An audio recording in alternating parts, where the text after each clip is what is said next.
ఇప్పుడు కేవలం ఒక నియోజకవర్గం కాదు, కూటమి రాజకీయాలకు అగ్ని పరీక్షగా మారింది. అక్కడ ఏం జరుగుతోంది? గెలిపించిన నేత ఒకరు, పెత్తనం చెలాయించే నేత మరొకరా? తాజాగా జరిగిన ట్యాబుల పంపిణీ రచ్చ కేవలం ప్రోటోకాల్ గొడవేనా, లేక కూటమి కోటలో ముదిరిన విభేదాలకు సంకేతమా? వర్మ తీరుతో మాకేంటి కర్మ అని తమ్ముళ్ళు అనుకుంటున్నారా? చంద్రబాబు సైతం రిపోర్టు ఇవ్వాలని పల్లాను ఆదేశించారా? ముఖ్యంగా వర్మ గారికి నియోజకవర్గం నా గెలుపు మీ చేతుల్లో పెట్టాం.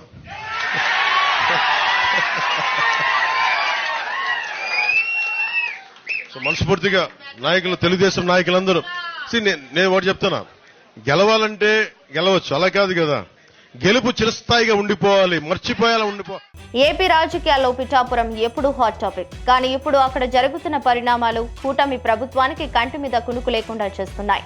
పిఠాపురం టీడీపీ ఇన్ఛార్జ్ ఎస్వీఎస్ఎన్ వర్మ చేస్తున్న వ్యాఖ్యలు, అనుసరిస్తున్న దూకుడు ఇప్పుడు సొంత పార్టీలోనే కాదు, కూటమి భాగస్వామి జనసేనలోనూ తీవ్ర ప్రకంపనలు సృష్టిస్తున్నాయి. అసలు వర్మ టార్గెట్ ఎవరు? ఆయన మాటల వెనుక ఉన్న అంతరార్థం ఏంటి అనే చర్చ ఇప్పుడు జోరుగా సాగుతుంది.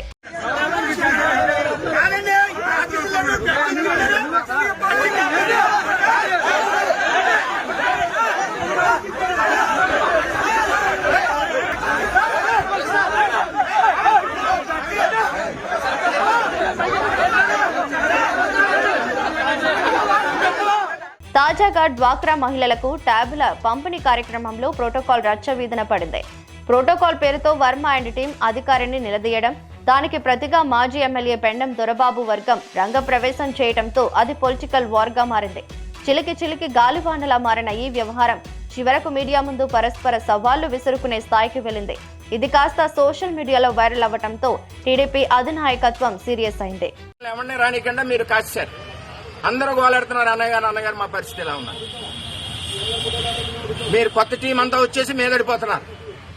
మాకు చేతగా కాదు, చాలా గట్టిగా మాకు గట్టిగా. పడా కమిషనర్ గారితో సార్ మాట్లాడుతుంటే డైరెక్ట్ గా వాళ్ళంతా పడా కమిషనర్ చెప్పాడు, తప్పు అయిపోయిందండి, పొరపాటు అయిపోయిందండి, నేను చూడలేదని.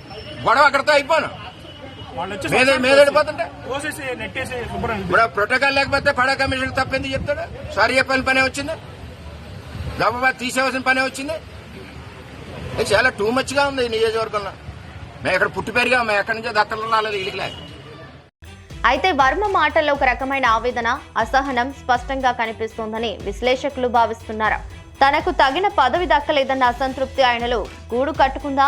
ముఖ్యంగా తాను ఎక్కడో పుట్టి ఇక్కడికి రాలేదు, ఈ గడ్డ మీద పుట్టిన వాడిని, నన్ను ఎవరూ దత్తత తీసుకోలేదు అంటూ వర్మ చేస్తున్న కామెంట్స్ ఇప్పుడు పెనుదుమారాన్ని రేపుతున్నాయి.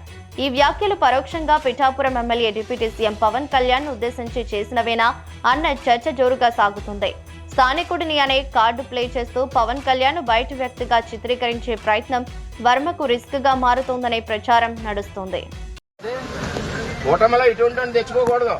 నీ ఎలక్షన్ నీకు ఎన్నుపోటు పొడిచి, నీ ఎలక్షన్ లో నీకు డబ్బు ఖర్చు పెట్టి, నీ ఎలక్షన్ లో నీకు మందు పోస్తే అటు పవన్ కళ్యాణ్కి ఇవన్నీ చెప్పకుండా జాయిన్ చేసి వేళ వెనకుండి ముడ్డికెళ్ళి తెలుగుదేశం పార్టీ మీద పడుతుంటే ఎవడు ఊరుకుంటాడు? పార్టీ ఏమి చేయదుగా, పార్టీ బలంగా ఉంది కాబట్టి 70-80 వేలు మెజార్టీ ఇచ్చాం. ఇక్కడ పార్టీ ఏమి ఈగ్గా ఏం లేదు. రేపు నుంచి చెప్తాం మేమని. వర్మ దూకుడుపై టీడీపీ అధినేత చంద్రబాబు గురుగా ఉన్నట్లు సమాచారం. ఇప్పటికే వర్మను రాష్ట్ర టీడీపీ ప్రధాన కార్యదర్శిగా నియమించి గౌరవం ఇచ్చినా ఆయన తీరు మారకపోవడంపై పార్టీ సీరియస్ అవుతుంది. ఏపీ టీడీపీ అధ్యక్షుడు పల్లా శ్రీనివాస్ ను రంగంలోకి దింపి పిఠాపురంలో ఏం జరుగుతోందో నివేదిక ఇవ్వాలని, అవసరమైతే క్రమశిక్షణ చర్యలు తీసుకోవాలని ఆదేశించినట్లు వార్తలు వస్తున్నాయి. తెలుగుదేశం పార్టీ అంటే బలమైన పార్టీ, పార్టీ అధ్యక్షుడు చెప్పిన మాట పార్టీ. ఖబర్దార్ చెప్తున్నాను, మళ్ళీ ఒళ్ళు దగ్గర పెట్టుకోబోతే తోలు తీస్తాం. రాజకీయాల్లో సీనియర్ అయిన వర్మ తన వ్యూహాలతో కూటమికి బలం చేకూర్చాల్సింది పోయి గ్యాప్ పెంచేలా వ్యవహరించడం ఆయన రాజకీయ భవిష్యత్తుకే ముప్పు తెచ్చేలా ఉంది. అత్తారింటికి దారేది సినిమాలో పవన్ కళ్యాణ్ చెప్పినట్లు ఎక్కడ నెగ్గాలో కాదు, ఎక్కడ తగ్గాలో తెలిసిన వాడే గొప్పోడు. వర్మ కూడా ఇప్పుడు ఇదే సూత్రాన్ని ఫాలో అవ్వాల్సిన అవసరం ఉంది.